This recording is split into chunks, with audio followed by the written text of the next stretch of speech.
Hello everyone, আজি মই আপোনালোকৰ ওচৰলৈ এটা নতুন ডিজাইনৰ কেক আনিছো। এটো আপোনালোকে জেব্ৰা কেক নহলে বা মাৰ্বল কেক বুলি ক'ব পাৰে। এনেকে আপোনালোকে লেয়াৰ ওয়াইজ থাকে কেকটো ডিজাইনটো আপোনালোকে দেখিছে। হেতু কাৰণে এটো নাম মাৰ্বল কেক বুলি কয়। ইয়াৰ কাৰণে মই লৈছো দুটা কণী।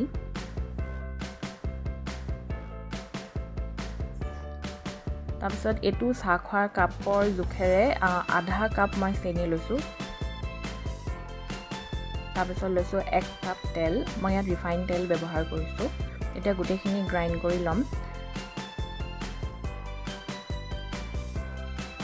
এতিয়া মই লৈছো একেটা চাহ খোৱা কাপৰ জোখেৰে 2 কাপ ময়দা।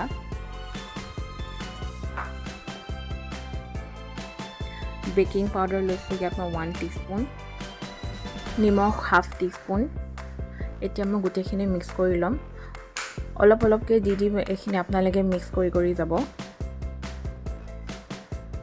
এতিয়া মই দ্বিতীয়বাৰ আকৌ দি পিনি এখিনি মিক্স কৰিম।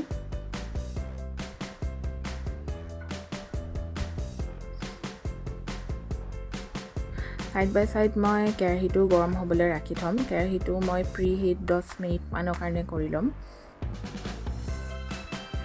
এতিয়া ভালকৈ গুটেখিনি মিক্সচাৰটো মিক্স হোৱাৰ পিছত মই ইয়াত দুটা বাটি লৈছো। তাৰপিছত এটো সমানকে মই দুইখিনি ভাগ কৰি লম যোনটো কেকৰ মিক্সচাৰটো আছিল।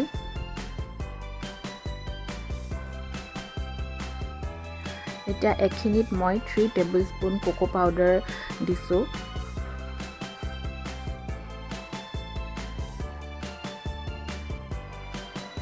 কোকো পাউডাৰখিনি যোনখিনি কেকৰ মিক্সচাৰ এড কৰিছিলো সেইখিনি ভালকৈ মিক্স কৰি লম। আপোনালোকে দেখিছে যে মিক্সচাৰটো অলপমান ডাঠ হৈছে। হেতু কাৰণে মই অকমান গাখীৰ মিহলাই দিম এতিয়া। গাখীৰখিনি মিক্স কৰি এতিয়া ফেটি যাম। দেখিব আপোনালোকে যে বেটাৰটো এনেকৈ মিহি হৈ যাব। আকৌ এতিয়া এইখিনিটো মই অলপ গাখীৰ মিক্স কৰি পিনি ফেটি লম।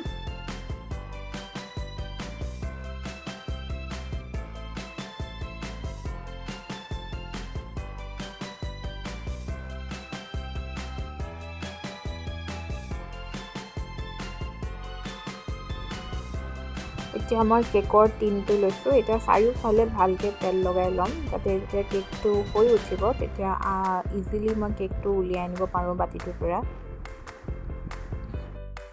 এতিয়া মই দিস্তা কাগজৰে এখন কাগজ বাটিটো সমান সাইজত কাটি লৈছিলো। তাৰপিছত সেইখনটো ইলুটিকে মই তেল সানি ল'ম।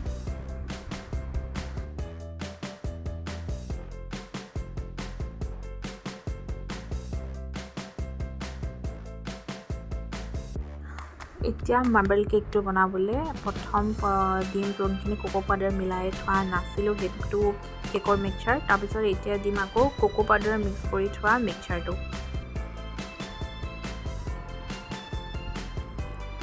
এনেকৈ লেয়াৰ ওয়াইজ আকৌ দি যাম। আকৌ এতিয়া বগা কেকৰ মিক্সটো দিম। তাৰপিছত আকৌ এতিয়া কোকো পাউডাৰ মিক্স হৈ থকা মিক্সচাৰটো দিম। আপোনালোকে দেখি বুজিছেই চাগে কেনেকৈ দি গৈছো।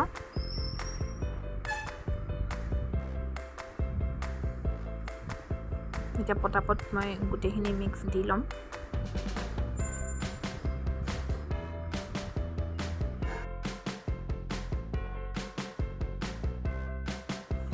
এতিয়া মই টুথপিক এডাল সহায়ত মই ইয়াত এটা ডিজাইন বনাই ল'ম কেকটোত মই ডিজাইন বনাইছিলো যদিও কেকটো ফুলি গ'ল। হেতু কাৰণে ডিজাইনটো নাইকিয়া হৈ গ'ল। আপোনালোকে আগৰ ভিডিওটো আগলৈ আপোনালোকে দেখা পাব। এতিয়া মই কেৰাহীটোত কেকটো বহুৱাই দিম আৰু এবাৰ বন্ধ কৰাৰ পিছত কেকটো একেবাৰে খুলি নাচাব। 40-45 মিনিটৰ পাছতে কেকটো খুলি চাব। মানে এটা সময় থাকে যেতিয়া কেকটো উঠিবলৈ আৰম্ভ কৰে। হেতু সময়ত যদি আপোনালোকে খুলি দিয়ে তেতিয়া কেকটো নুঠে নহলে বা কেকটো দাবি যায়। এতিয়া মই কালি ৰাতিয়ে কেকটো হৈ গৈছিল বনাই। আজি ৰাতিপালে মই কেকটো এতিয়া উলিয়াম। কেকটো দেখিছে নহয় কেকটো ফুলি যোৱাৰ কাৰণে ওপৰ ডিজাইনটো নাইকিয়া হৈ গ'ল। এতিয়া মই আপোনালোকক কেকটো উলিয়াই দেখুৱাইছো।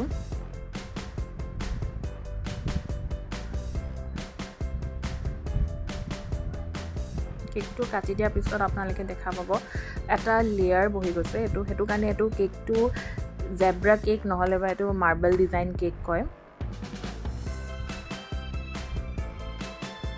এতিয়া মই কেকটো কাটিবলৈ আপোনালোকৰ এটা টিপ দিছোঁ। কেকটো সদায় এনেকৈ দীঘলকৈ কাটিব। দীঘলকৈ কাটিলে পিচবোৰ উলিয়াবলৈ ভাল হয়।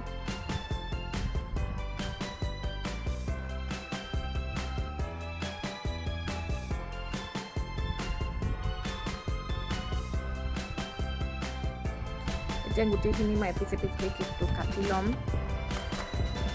আকৌ এবাৰ দেখুৱাই দিছোঁ। আপোনালোকৰ ডাঙৰ পিচটো সৰু কৰি ল'ব পাৰে, নহ'লে বা কেকটো আপোনালোকে জোখত কাটি উলিয়াব পাৰে। পিচেছকেইটা দেখিবলৈ এনেকৈ ভাল হয় কাটিলে। আপোনালোকৰ ডিজাইনটো ওচৰৰ পৰা ফ'কাছ কৰি দেখুৱাইছোঁ কেনেকুৱা হয়। চ' সেইটোৱে আজিলৈ আৰু ৰেচিপিটো। আপোনালোকৰ যদি ভাল লাগিলে মোৰ ভিডিঅ'টো লাইক, ছাবস্ক্ৰাইব আৰু এটা কমেণ্ট কৰি দিব।